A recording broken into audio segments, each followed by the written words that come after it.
तो friends, real life video में आपका स्वागत है। आई होप आप सभी लोग ठीक होंगे और आपकी तैयारी बढ़िया चल रही होगी क्योंकि समय कम है।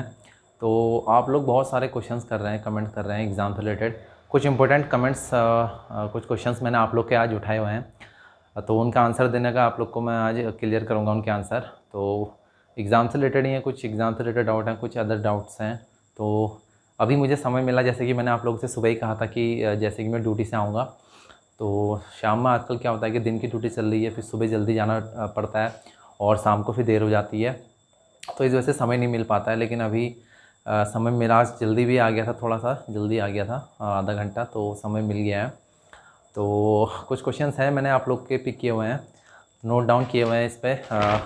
तो पहला क्वेश्चंस आप लोगों ने पूछा था डिवीज़न को लेके कि रेलवे में जो आप जैसे बाई चांस आप किसी भी जोन से भरते हैं, जैसे मेरा NER है, आपने NR से भरा होगा, किसी ने नॉर्थ वेस्टर्न रेलवे से भरा होगा, किसी ने नॉर्थ सेंट्रल रेलवे मुंबई से भरा होगा, कोई वेस्टर्न रेलवे, कोई ईस्टर्न रेलवे, आप किसी भी जोन से भरे हो, ठीक है। 18 जोन है तो आपने वहाँ से फॉर्म भरा होगा, या किसी ने नॉर्थ फ्रंटेड जोन से भरा होगा। तो जिस जोन से आप फॉर्म भरते हैं तो आपकी ज्वाइनिंग उसी जोन में होती है, ठीक है। अब उस जोन में भी क्या होगा, अलग अलग डिवीज़न होंगे। हर जोन क्या होता है, अलग अलग डिवीज़नों में डिवाइड होता है। जैसे मेरा NER है, ठीक है, नॉर्थ ईस्टर्न रेलवे है, ये 3 डिवीज़न इसमें बटे हुए हैं। तो आपको डिवीज़न की प्रेफरेंस DV के बाद आप लोग को मांगी जाती है, मतलब कि आप कौन से आपको डिवीज़न आपको चाहिए, मतलब वो खाली आपकी प्रेफरेंस होती है और आपको देना न देना वो रेलवे का निर्णय होता है। मतलब आपसे फिर भी मांगी जाती है कि आप कौन सा चाहते हैं, डिवीज़न चाहते हैं।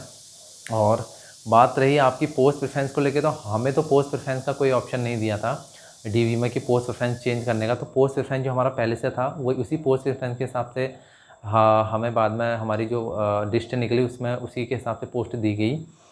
तो बहुतों में ऐसा भी हुआ कि जिन्होंने नहीं भी भरी थी, जैसे ट्रैक मेंटेनर की पोस्ट है, उन्होंने नहीं भी भरी थी, यानी बहुत लास्ट में भरी थी पोस्ट, तो उनको नहीं उनका नंबर मिला तो उनको लास्ट में वही पोस्ट दे दी, ठीक है। तो लेना न लेना आपकी मर्जी बात है, आप ले ना लें, या आप DV पे ना जाएं, या DV के बाद आप लोग DV के बाद ही अलॉट होता है, सॉरी, तो DV के बाद आप जब पैनल अलॉट होता है तो आप ज्वाइन करें ना करें वो आपकी मर्ज़ी है। तो रेलवे आप लोग को पोस्ट अलॉट कर देगा, ठीक है।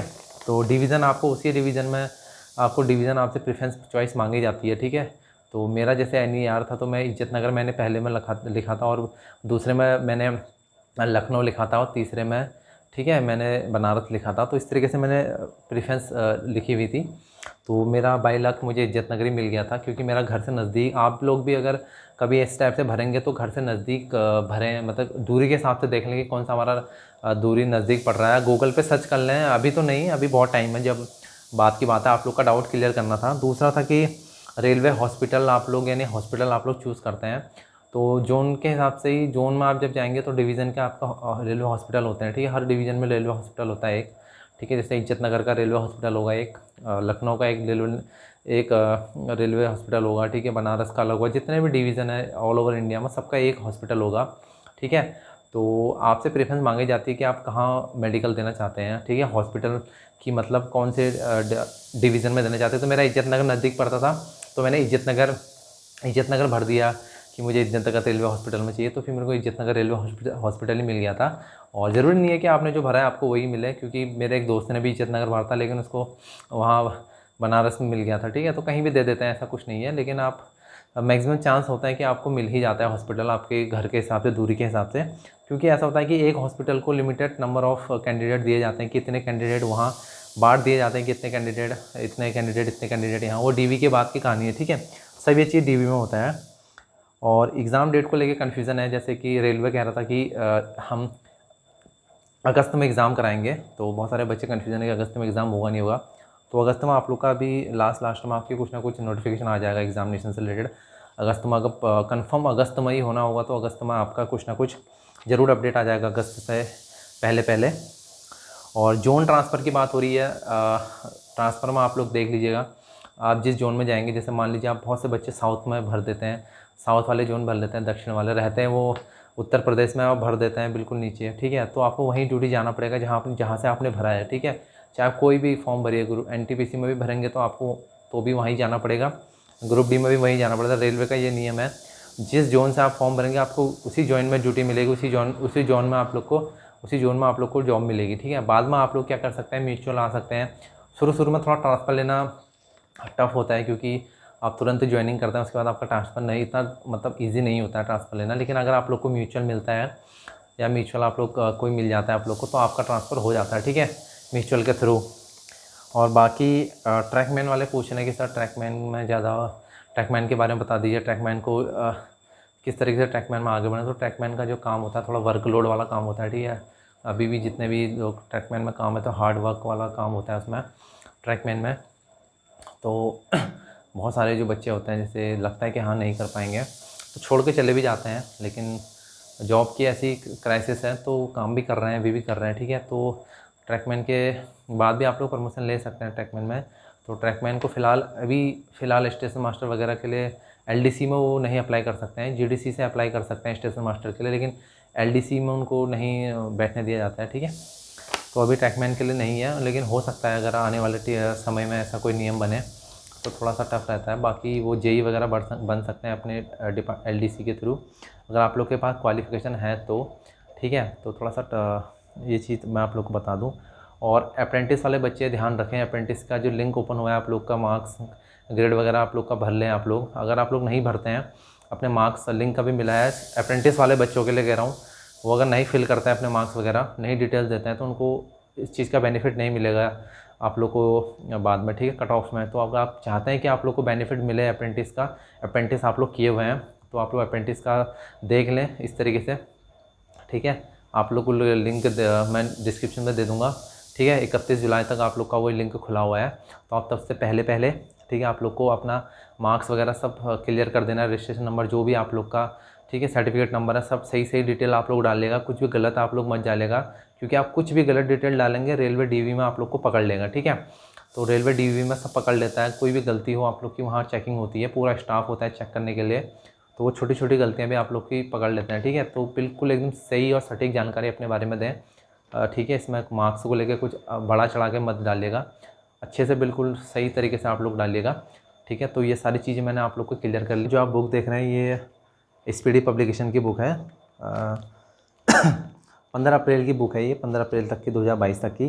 तो आप लोग इससे पढ़ रहे हैं, अगर जो बच्चे इससे पढ़ रहे हैं या किसी और बुक से पढ़ रहे हैं, ठीक है, करंट अफेयर्स, तो आप लोग जो अवार्ड वाला जो चैप्टर है अवार्ड से आप लोग क्वेश्चन पढ़ लें, उसमें अवार्ड पूछ रहा है, ये पूरा एक चैप्टर बना हुआ है इसमें अवार्ड वाला, तो मैंने थोड़ा बहुत इसमें पढ़ा हुआ है अवार्ड वाला। थोड़ा आप लोग ये देख लें पुरस्कार वगैरह, और पुरस्कार में पीछे आप लोग को बहुत सारे पुरस्कार दिए गए हैं, जैसे खाद्य पुरस्कार है, यूएनडीपी का प्राइज़ है, ठीक है, असम वैभव पुरस्कार है। तो कुछ अलग पुरस्कार जो कुछ हट के होते हैं, ठीक है।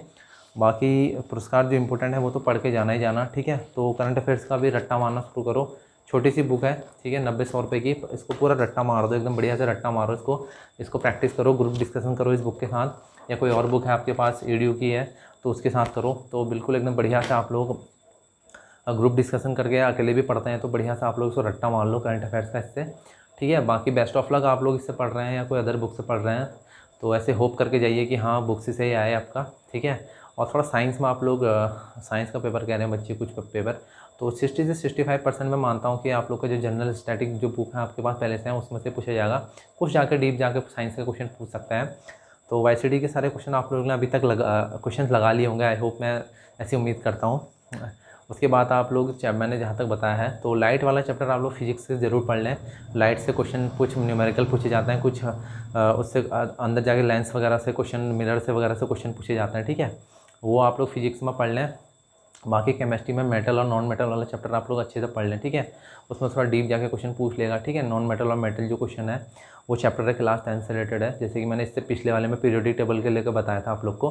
बाकी बायोलॉजी में अगर आप आगे बढ़ गए हैं तो बायोलॉजी में आप लोग अब जो पढ़ना है आप लोग को, जो बीमारियां मैंने तो पहले से बता दी हैं, बीमारियां आप लोग को पढ़नी है सारी, वायरसेस, बैक्टीरिया, प्रोटोजोआ, इसको तो सब आप याद कर लेना। बाकी आप आगे बढ़ गए हैं तो ब्लड वगैरह के बारे में पढ़ लें, प्लांट टिश्यू के बारे में पढ़ लें, ठीक है, एनिमल टिश्यू, प्लांट टिश्यू, इस सब के बारे में पढ़ लें, ये सारे इंपॉर्टेंट क्वेश्चन यहाँ से पूछे जाते हैं। हार्मोन्स पढ़ लें थोड़ा, ठीक है, हार्मोन वाला जो चैप्टर है वहाँ से काफ़ी ज़्यादा इंपॉर्टेंट क्वेश्चन पूछे जाता है हार्मोन से, प्लांट हार्मोन्स हो, ठीक है, एनिमल हार्मोन्स हो, तो वहाँ से एक आध क्वेश्चन बन जाता है, ठीक है। तो बायोलॉजी से, और लाइट्स आपका फिजिक्स का चैप्टर हो गया, लाइट और इलेक्ट्रिसिटी, अगर इलेक्ट्रिसिटी भी बना रहे हैं साथ साथ में तो उसके बाद इलेक्ट्रिसिटी वाला चैप्टर बना लें, वहाँ से भी कुछ क्वेश्चन कुछ डीप जाके कुछ पूछ लेता है, ठीक है। कभी कभी आप लोग को यूनिट भी पूछ लेता है, ठीक है, तो वोल्टेज की यूनिट क्या होती है, करंट की क्या होती है, ठीक है, इस तरीके से थोड़ा थोड़ा क्वेश्चन पूछ लेता है। बाकी आई होप आप लोग पढ़ ही रहे होंगे, ठीक है। तो अभी समय बहुत हो चुका है, ठीक है। अभी मैंने खाना भी नहीं खाया है, इसलिए मैंने सोचा पहले आप लोग के लिए वीडियो बना लूँ, फिर खाना खा लूँगा। तो खाना रखा हुआ है, खाना खाता हूँ। सुबह फिर से मॉर्निंग से ड्यूटी जाना है, दिन की ड्यूटी चल रही है आजकल। और घूमना फिरना आप लोग देख ही रहे हैं मेरा, ठीक है। तो घूमना फिरना क्या होता है, नाइट ड्यूटी करके, नाइट ड्यूटी के बाद फिर दिन की ड्यूटी जब थी मेरी, तो मैं उस बीच में घूमने गया था। बहुत बढ़िया मौसम हो रहा था पहाड़ों में, तो अच्छा भी लगा, थोड़ा सा मूड फ्रेश हो गया एकदम। नई नई एनर्जी, बहुत नई एनर्जी एकदम। पहाड़ों में जाके बहुत एनर्जी आ जाती है, क्योंकि पहाड़ों से ही रहे हुए हैं हम लोग, पहाड़ों से ही जुड़े हुए हैं, तो अच्छा लगता है पहाड़ों में जाना। तो बहुत अच्छा लगा, ठीक है। आप लोग की भी जॉइनिंग हो जाएगी, फिर आप लोग भी घूमने निकलेगा, ठीक है। तब और मज़ा आएगा आप लोग को। तो बेस्ट ऑफ लक आप लोगों के लिए, अच्छे से आप लोग तैयारी करिए, ठीक है। जो रात पढ़ रहे हैं उनको बेस्ट ऑफ लक, जो दिन पढ़ रहे हैं उनको भी बेस्ट ऑफ लक। तो मिलते हैं आप लोगों से